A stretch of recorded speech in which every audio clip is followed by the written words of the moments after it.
Inilabas na public health advisory ng Kagawaran ng Kalusugan kasabay ng pananalasa ng bagyong Enteng sa malaking bahagi ng bansa.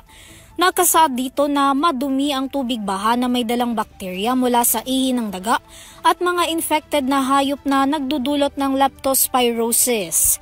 Maaaring makapasok ang naturang bakterya sa katawan ng isang tao sa pamamagitan ng sugat sa mata, ilong at bibig. Isang buwan bago maramdaman ang sintomas ng leptospirosis, kabilang na dyan ang pagkakaroon ng lagnat, panginginig, pamamantal, paninilaw ng balat, pamumula ng mata, pananakit ng kalamnan, ulo at katawan. Sa datos ng DOH, nagsimulang tumaas ang kaso ng leptospirosis noong bagyong Karina at Habagat. Mula raw August 17, umabot na sa 3,785 na kaso ang kanilang naitala sa buong bansa.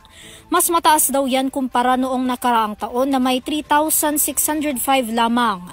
Umaasa naman ngayon ang DOH epidemiologist na tataas pa ang kaso ng leptospirosis kasunod ng bagyong Enteng. Sa ngayon ayon sa DOH, kung hindi maiiwasan ang paglusong sa baha, mabuting agad na maghugas ng katawan at kumonsulta sa mga health center sa loob ng 1 hanggang 2 araw. Mabibili naman daw ang antibiotic prophylaxis bilang pag-iwas sa pagkakaroon ng leptospirosis.